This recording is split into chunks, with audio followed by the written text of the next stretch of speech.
Good evening, and thanks for being here, John.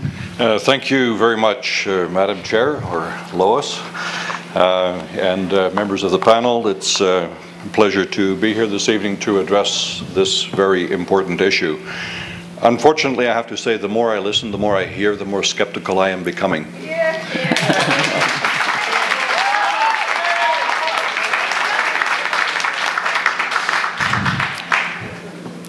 Let me first say, just by way of background, I have lived in Chilliwack all of my life. I was born here. I've spent every day of my life here. I have seen very poor air quality, particularly in the 1950s, the 1960s. I'm sure other people who lived here back then remember the days of the beehive burners along the north side of the Fraser River from Mission all the way into Vancouver. The tremendous pea soup type fog we used to get here as a result of that. And over the years, we've seen a general improvement in air quality, particularly so since the implementation of air care, since Burrard Thermal has been shut down, and automobile emissions have very dramatically improved. These are all important steps, and in many of those steps along the way, local government leaders in particular have been in the forefront of ensuring that the improvements that we saw and the improvements that we could continue to make were indeed accomplished. Most recently, I think it was about 7 or 8 years ago, some people came forward and wanted to put an energy plant in Sumas, Washington, commonly known as SE2, and people in the Fraser Valley mobilized by the thousands because they recognized it clearly as a threat to the airshed.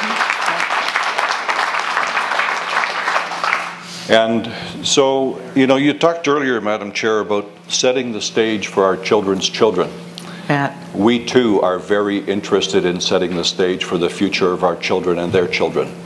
I have children and grandchildren, and most people in this room do.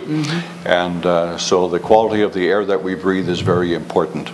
We have seen experts come and go, but one stands out in particular. Professor Dow Stein from the University of British Columbia has had a lot to say.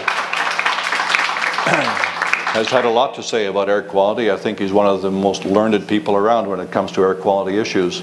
So you can imagine how our skepticism took a great leap when we learned that he was in fact fired by the GVRD for having been outspoken and saying that incineration of garbage was madness, or some words to that effect.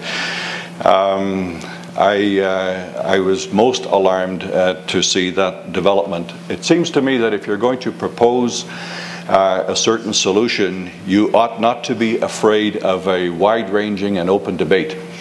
That particular episode with Dr. Stein indicated clearly to me that the GVRD was not interested in his points of view, and perhaps worse, was not being truly open in its public debate.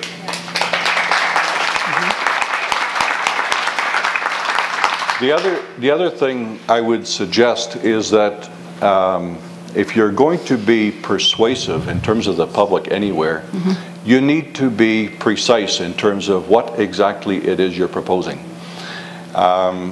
People in the Fraser Valley are not interested, frankly, in incineration as it's commonly understood.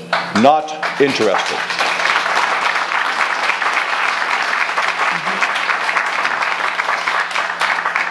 If it's got a smokestack on it, we don't want it. If there are emissions coming from it, dioxins, furans, or whatever other exotic materials will emit from it, we don't want them. We want to continue to improve our air quality, and we don't want to add other point sources that are not necessary.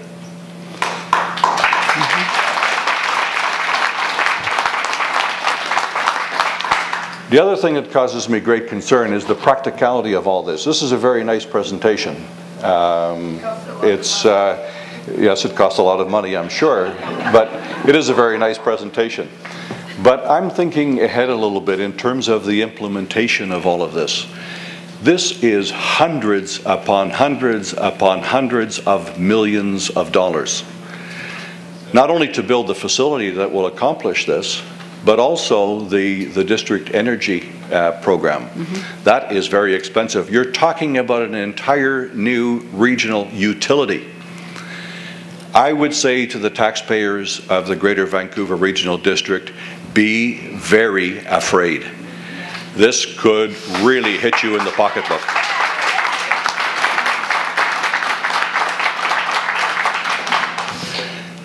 So I know we have to be innovative.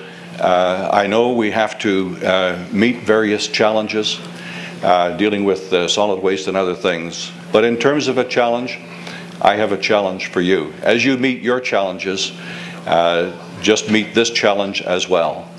No additional point sources of pollution in our airshed. Thank you very much. Thank you, John.